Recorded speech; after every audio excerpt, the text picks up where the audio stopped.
Isa indallahi kamasali Adam khalaqahu min turabin summa qala lahu kun fayakun. Itu nomor 3. Bagaimana Buya seperti menjadi manusia seutuhnya. Yang pertama itu, dan yang kedua bagaimana saran-saran Buya. Sekian saja. Wassalamualaikum warahmatullahi wabarakatuh. Cara-cara dengan manusia yang sempurna gitu ya, yang sejatinya manusia. Bagaimana menjadi manusia yang sejatinya manusia ya. Yang kedua peran-peran apa pandangan Buya? Peran apa? Ya, jadi pendapatnya Buya bagaimana kan kira-kira seperti manusia sejati gitu. Tolong dibantu Wajib Mustafa.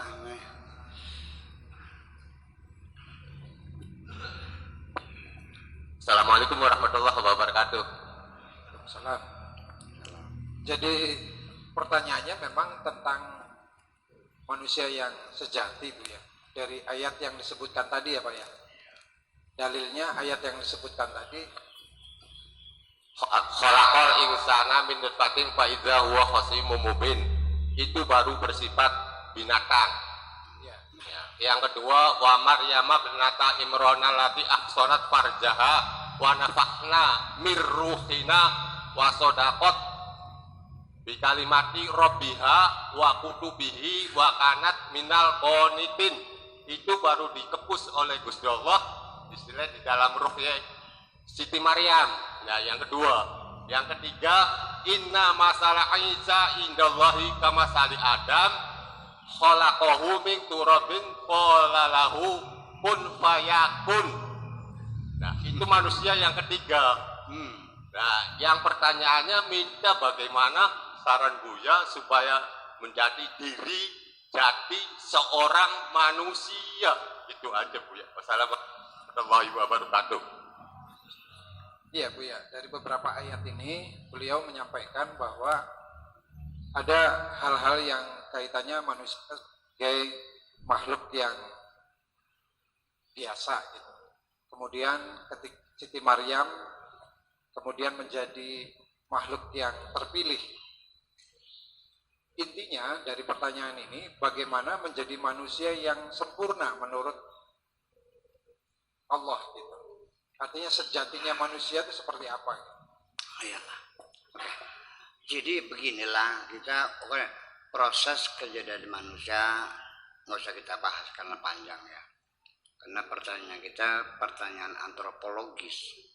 Itu berapa miliar tahun proses penciptaan dari tanah menjadi manusia. Apakah proses evolusi, apakah proses kun fayakun, ini semuanya menjadi pembahasan yang luar biasa dan belum pernah selesai.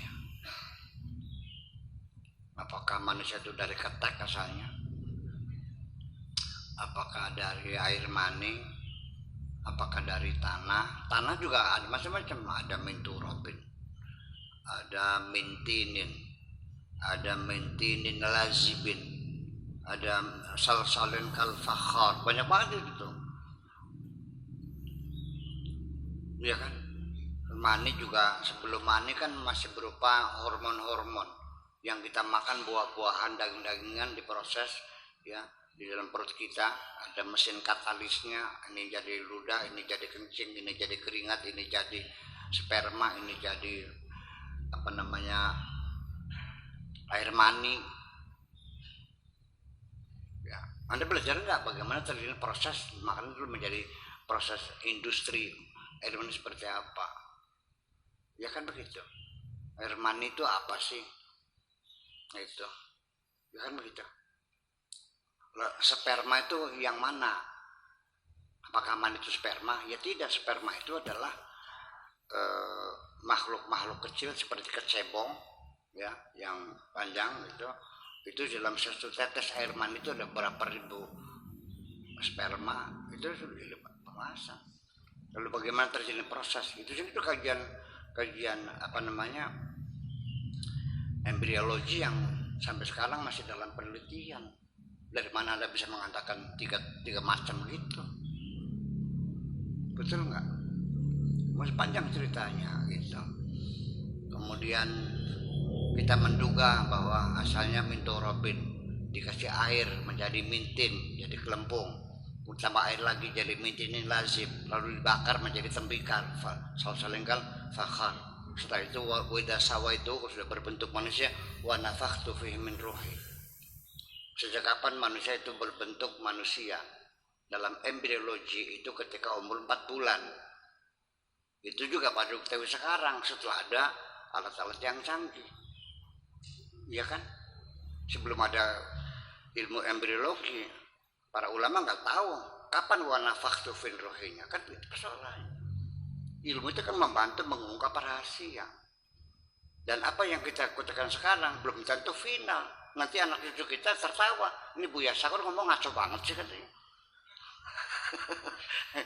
Dan semua ilmu namanya ilmu direvisi gitu, jangan difinalkan gitu. Oke, jadi nanti kita bahas gini aja, bagaimana kita menjadi manusia yang sejati, itu kan. Nah, bagaimana Anda bisa mengetahui manusia yang sejati? Anda pahamkah anatomi? Pahamkah tentang embriologi? Pahamkah tentang sel-sel yang ada dalam tubuh kita, berapa ratus miliar sel dalam tubuh kita ini?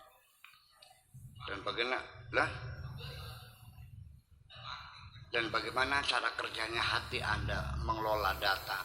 Bagaimana akal Anda bekerja? Itu juga nggak selesai. Sampai sekarang para ahli di bidang ilmu brain itu sampai sekarang masih belum bisa menjawab, masih miliaran sel di otak kita ini yang belum bisa diidentifikasi fungsinya apa, masih banyak. Lalu bagaimana bisa mengenal kita sempurnanya? Cara kerja hati kita nggak tahu, iya kan? Dan itu ilmu bertahap, merangkak ilmu itu sekian ratusan tahun terus berkembang dari temuan-temuan sampai darah, sel darah putih. Itu sel darah putih saja itu baru Brian itu menemukan tahun 59, belum lama kok. Gitu. Lalu diuji lagi, oh ternyata leukosit itu ada eosinofil, ada basofil, ada neutrofil, ada fagosit, itu juga belum selesai. Ya kan begitu. Jadi yang gimana manusia yang sejati itu? Nah makanya kita tidak semudah itu. Kita bicara jangan ngayal-ngayal dong. Iya kan? Gini aja deh. Pripen tadi manusia sing jejeg. Iya kan? Itu saja, artinya orang yang salah. Minimal. Kalau kita lihat daripada petunjuk Al-Quran, itu artinya orang yang jejak itu minimal dia tahu posisi dan fungsi di dalam dunia ini. Kan begitu? Ada posisi, ada fungsi. Nah, kita saja di dunia ini, Anda berebut posisi apa berebut fungsi? Yang penting kita ini di dunia ini ikut bergabung, bisa memberikan kontribusi dengan fungsi kita sekecil apapun. Sekalipun jadi pentil yang harganya hanya Rp5.000 pentilnya. Kalau pentil sepeda mungkin 2.000 ya. Iya, nggak ada artinya, tapi dia berfungsi. Ya kan? Hanya menahan air supaya angin supaya jangan keluar. Dipompa masuk dan nggak bisa keluar, itu kan fungsi pentil. Tapi dia bermanfaat. Kalau pentilnya lepas bisa jalan nggak mobil? Nah kita ini dari sisi itu saja kita jelas bahwa kita tidak mengenal diri kita. Semua pengen jadi setir semua, pengennya. Pasti setir.